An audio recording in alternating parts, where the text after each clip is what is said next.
Hello and welcome to this recording of the workshop, Ace the In-Class Essay. This particular video is especially designed for Montgomery College's Eli 990 classes, but most of the skills here can be taken on into any other kind of timed writing that you might have. Just be aware that my examples and the details will be for Eli 990. So let's go ahead and jump into the slideshow here. So Ace the In-Class Essay. My name is Ellen Ayers, pronouns she, her, slideshow. All right. So the objectives for this workshop are as follows. You will learn the wheres, the whys, the hows of in-class essays, how to conquer the most common difficulties, where to go if you're still struggling, because this workshop is going to be a little bit less than an hour and we can't look at everything. And even as you practice, you might still find that they're difficult. Now, where else will you have timed writing? This is a big question. Students why are we doing this? Well, many content classes will also have timed writings. Any literature classes that you take, the social sciences, psychology, sociology, health sciences. I was just speaking to a nursing student who said that they do have paragraphs to write in their tests. Communications classes. Also a lot of standardized tests, the TOEFL. You might not have to take the TOEFL because you're already here at Montgomery College, but if you're transferring to other schools or if you're going to another country and you have to take the IELTS, there is also a timed writing section of that.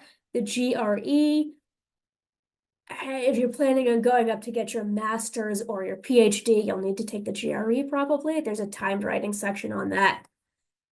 So what's the purpose of these timed essays? Well, really, it's to determine your knowledge and your skills in a particular way.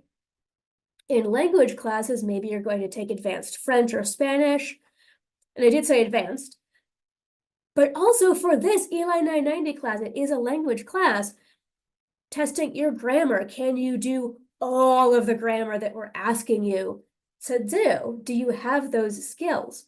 Vocabulary, are you producing the correct vocabulary in the correct places? And is your language sufficiently complex? If you're giving super short sentences all over the place, that's not going to look as good as if it's really complex. For your content classes, such as nursing, they want to make sure that you know those terms and details and that you have really acquired them. Not that you've memorized them, but that you can use them. That you understand the relationships between the concepts. This is true for 990 as well. And that you have a nuanced, complex understanding of the concepts. Can you describe them, for example, rather than simply define them?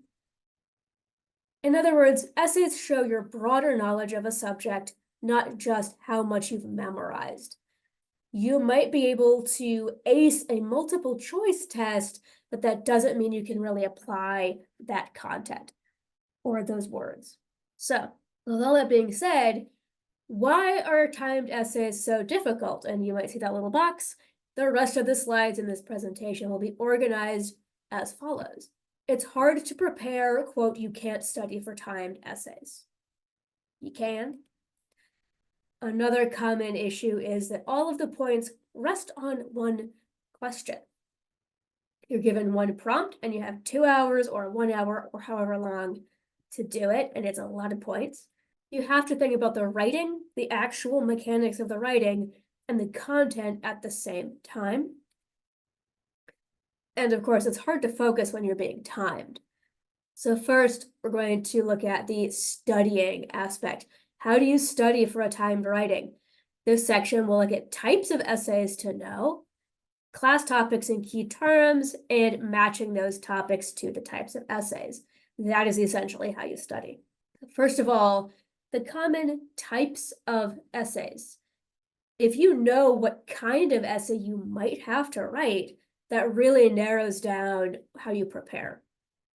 Example essays, give 5 examples of a concept. That also includes the benefits, advantages, disadvantages types of essays. Compare, contrast. Of course, in a nursing class, it might be compare two different medications.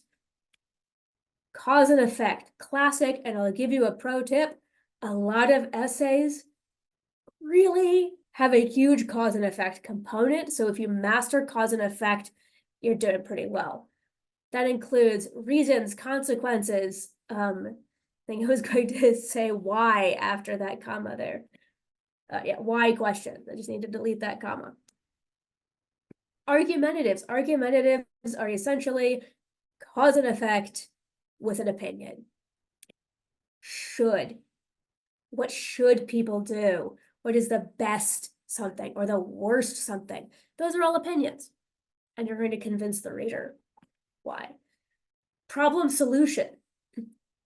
You're presenting a problem, you're explaining why it's a problem, and you're presenting a solution or possibly multiple solutions.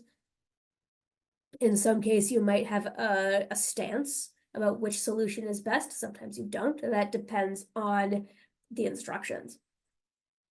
So, important class topics. During class, you've been in this class for weeks and weeks and weeks at this point. Many topics have come up. Many of them you've probably already written about. But how do you know which topics might be covered? Which ones might you have to write about? Well, here's how you can identify some. First of all, look at your syllabus. And for some classes, those topics are listed in the syllabus. Have you had any class projects, class discussions, though? If the professor asks you to discuss something in class, chances are it's something you might have to write about. Folder names in Blackboard, this depends how your professor organizes Blackboard. And what does your professor repeat a lot in class? Hopefully you've been paying attention to what your professor says in class, what your professor writes on the board, because they're giving you clues for what you might have to write about. Listen for any kind of emphasis. That could be stressed words or phrases. For example, when I taught Eli 990, we had a whole unit on drugs. Actually, we looked at marijuana, we looked at opioids, we looked at comparing and contrasting them, and yes, they did have to write about that. And I would stress in class things like effects or reasons why people use them, treatments. So those are some words that I wanted my students to use when they wrote those essays. Anytime a professor says this is important, write it down. Anytime they say critically or anything like that, write it down. They're letting you know, and you might have to use it later. Look at the board notes. This is what the professor writes on the whiteboard. If you're in a Zoom class, this might be something the professor puts into the chat or has as a slideshow. If you have the PowerPoints from a Zoom class, pay close attention to exactly what words and phrases are on that PowerPoint. If the professor underlines anything on the board, there's a reason. If they circle anything, there's a reason. Any arrows, if they point to something, not only is that emphasis, it might be a relationship between those two things. Write the arrow down in your notes. So now, if I'm doing this with a group rather than recording it, then the group would discuss some topics that they might write about for their final exam.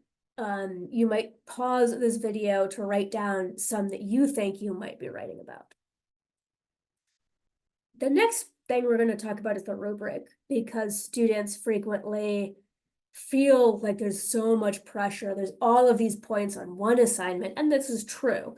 Especially for Eli 990, it is so important to get all of those points. But keep in mind, you're not actually being graded on just one thing. Know the rubric, know how you will be graded. Get the rubric now. Pause the video again. Get your rubric. if you have to go into Blackboard, if you have to email the professor and say, how do I find the rubric? Do that. The rubric is there for you so that you're not surprised when you get your grade back. Stay focused and on target. I'm going to circle back to the rubric section here for a moment. Rubrics often have a breakdown based on content, organization. Now, there is some overlap between content and organization, but they are different. Content is essentially, do you have examples? Have you explained yourself? I'm expecting the topic sentences to match the content in the body. I'm expecting all of that to match the thesis statement. Content is also looking at development. So if you make a statement such as, and this is something that students would sometimes do, they would say, oh, smoking marijuana makes people get in car accidents. And then they would just move on to say opioids do such and such. I was like, whoa, whoa, whoa, whoa, whoa, whoa, whoa, go back. You made a claim that you did not support. Whether that is a true statement or not, you need to support that with some details. You need to explain it. And if you don't do that, then you're losing points in the content section. Grammar is also a section of the rubric for ELI 990. Frequently for this class, you can have a certain number of errors. And at least when I taught it, I did count the errors, the major errors, the minor errors, what counts as major, what counts as minor, check the rubric. And we'll talk a little bit about how to proofread at the end of this. But for right now, be aware that those are graded separately. But if you have too many grammar errors, sometimes you can just unfortunately fail because you have too many grammar errors. And we're trying to get you to have fewer grammar errors here. You can still have some. We expect you to have some. If I'm writing under timed pressure, I will have some grammar errors, but not many. So check all of that. The formatting is often a part of it. So stay focused and on target. This is how you get all of the things done. You stay focused and you stay on target and you do one thing at a time. We're going to start about starting big and finishing small. And we're going to talk about formulas. Now, this is not a math presentation, but when you're writing academic essays, it's a formula. So, question to consider, what is the first thing you do when you start an in-class essay? Now, I'm assuming that you have already sat down at the computer, you've opened up Word, you've typed your name at the top. Well, now you have gotten the prompt, and the prompt is, how can we prevent drug addiction in the United States? Something like that. The first thing you should do, if you wrote down, write your hook, that is incorrect. The first thing you should do is start brainstorming and or outlining. So one thing at a time. I suggest starting with the content and the organization. Brainstorm your ideas in a messy list or thought map, whatever works for you. And I said, yes, messy. Content organization, that's the part of the rubric you're focusing on right now. And then you organize those ideas based on main ideas and smaller details. You're going to look at bigger concepts, like reasons. And then you're going to think, okay, what details fit under there? Avoid complete sentences at this point, focusing on that content and that organization, especially if you have an outline, kind of like I have here. That's going to help you get through it faster. Once you've gotten all of that done and you've written it out and you've made it into an essay, the last step is the grammar and the mechanics. Don't worry too much about the difference. What's grammar? What's mechanics? Don't worry about it. This is sentence level stuff. Focus on areas you know that you struggle with. For example, I have students coming to the writing center and they say, my professor keeps telling me I have sentence fragments how do I avoid that? How do I fix that? If you know you have that issue, look for sentence fragments. You can also check for the most obvious errors. Maybe you're like, well, I don't know what my biggest error is. Well, that's okay. Go through and just check everything that's super obvious. Use spell check if it's available.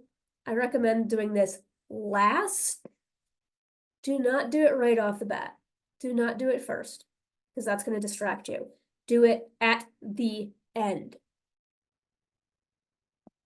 So, brainstorm, organize, rough draft, grammar check, revise it, submit it. I didn't mention formatting in there. I'm assuming that you'll do that before you submit it. Definitely format it before you submit it. But that's a basic timeline of how you should do things. Now, essays are formulas, as I mentioned.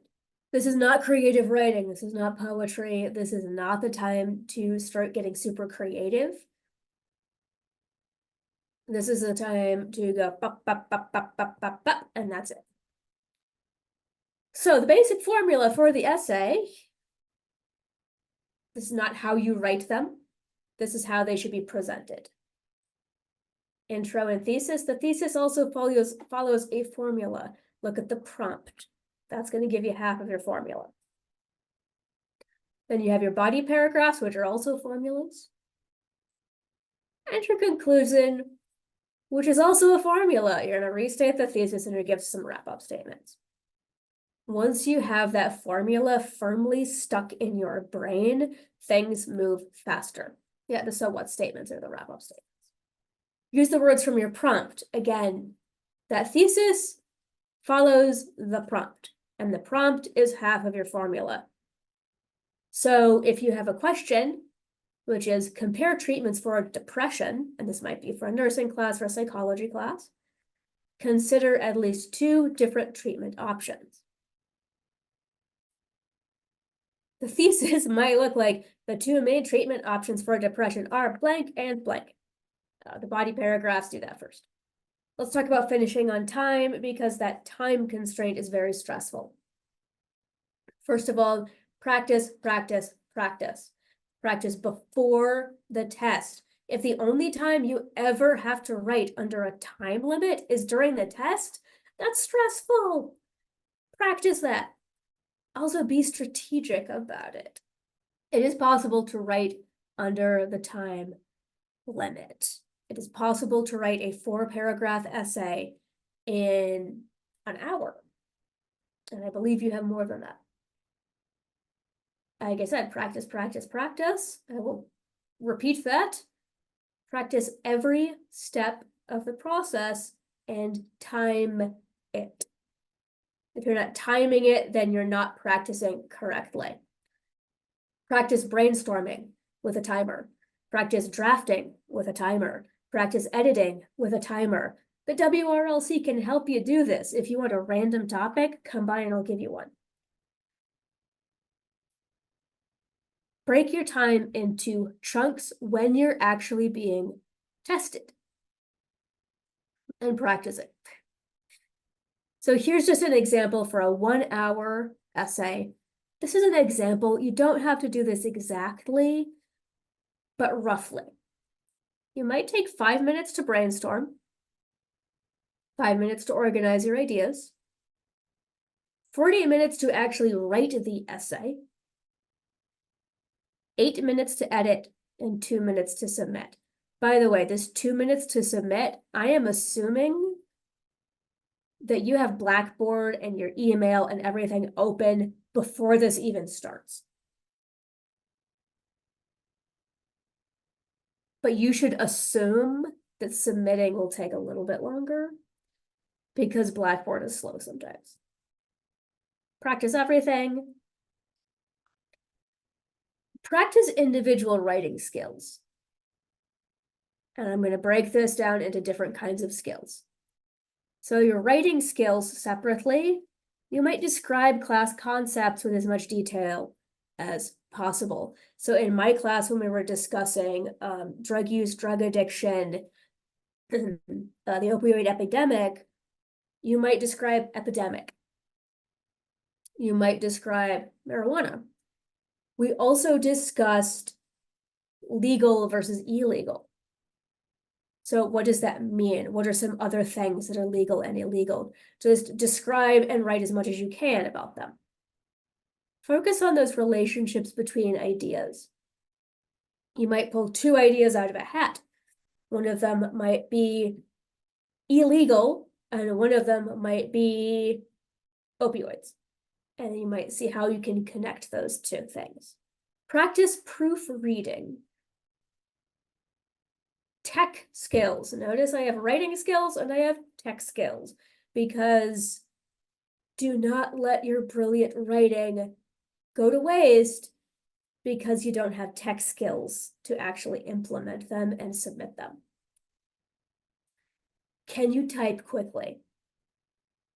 If you can't, you need to practice that specific skill. Formatting in Word, can you do that quickly? Or are you sitting there searching for the double spacing button? Nothing in Word should be formatted manually, so you should know how to do that. Save your document. Every time you pause your typing, you should save it.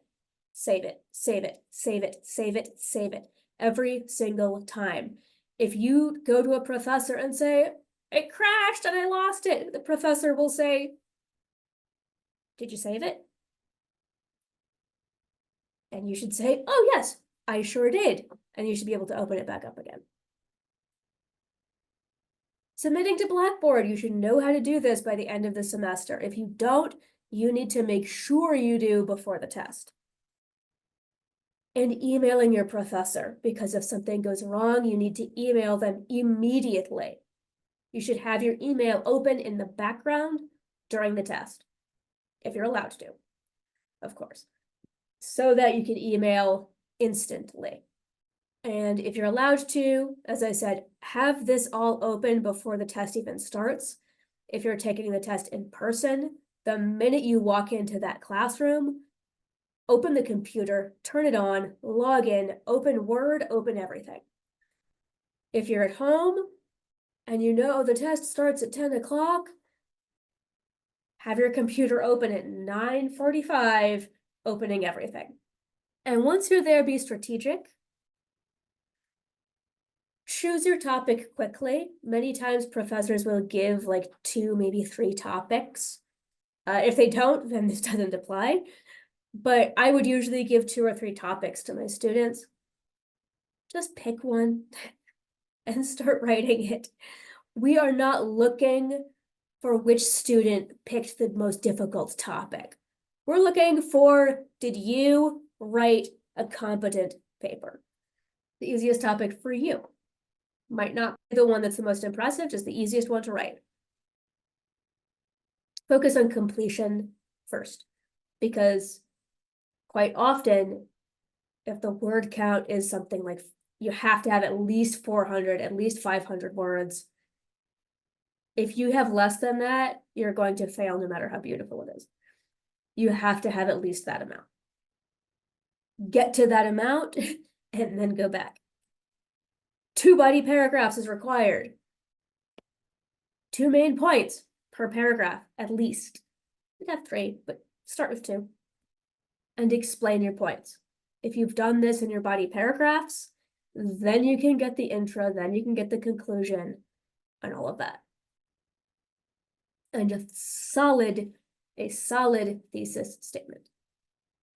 Again, just use the prompt to do your thesis statement. A basic introduction. Don't try to get super creative with it. Don't try to quote Martin Luther King Jr. unless you have the quote right there in your head and you can immediately apply it. Just a basic introduction. Basic conclusion. You're restating your thesis and you're giving some so what statements. So how do you practice all this by yourself? I've kind of told you what to practice, but how do you practice it? First of all, make a list of all possible questions or topics. Earlier in this presentation, I had you like listing what they might be. Use that list.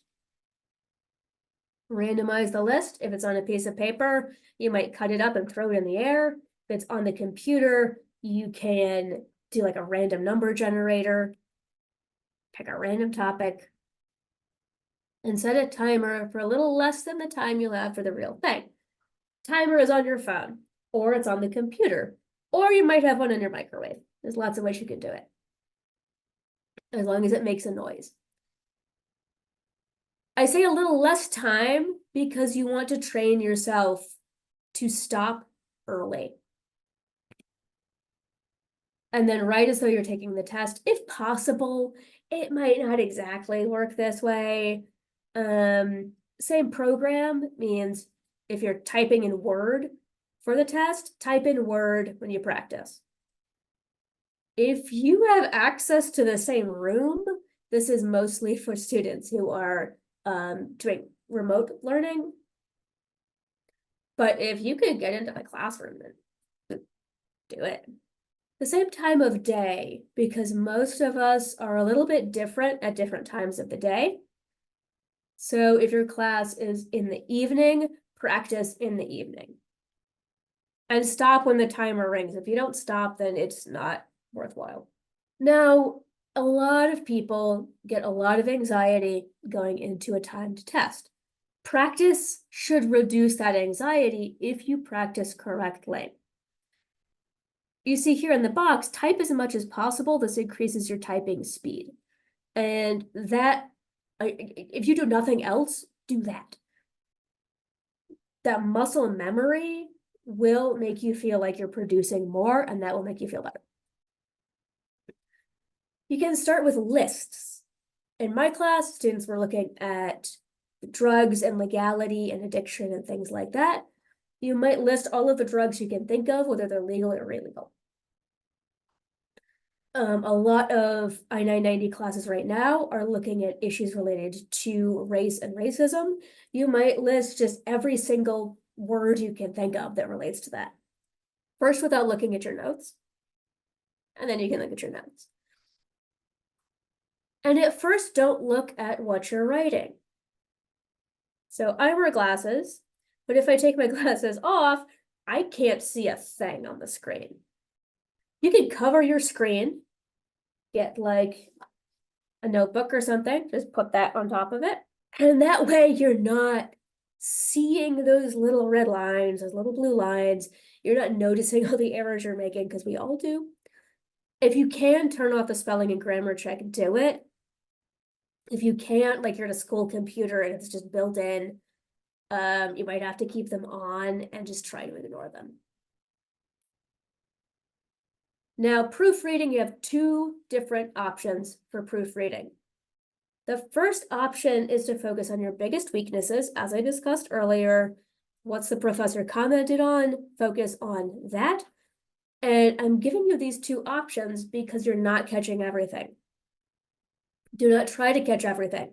Try to catch as much as you can.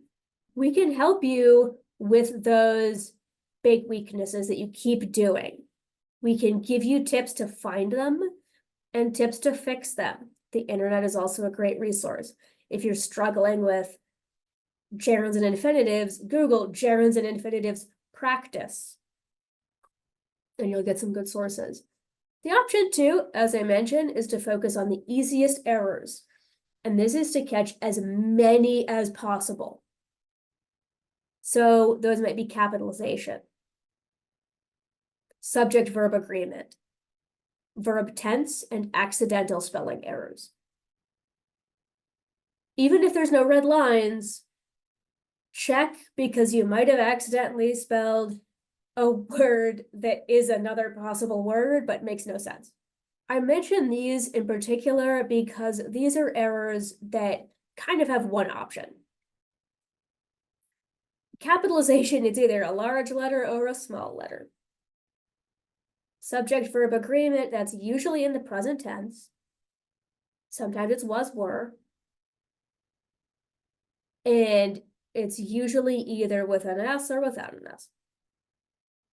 Verb tense, are you writing about right now? Are you writing about the past and it's complete? you can ask those questions about it. And if you don't check your capitalization or like basic punctuation, the professor thinks you didn't check at all. Like you didn't even catch this. It doesn't look good, so I recommend checking it. All right, so more tips. Reality-based confidence, that's what happens when you study and you practice. You know it, you can do it. And also turn off your critical brain if you can. That's a little bit challenging, I know. Don't worry about the grammar and the spelling until the very, very end. Breathe. Drink a lot of water, but don't overdo the caffeine. That does increase the anxiety. Eat well before the test. If you're hungry, if your stomach hurts, that's not going to help you out. That's going to be distracting.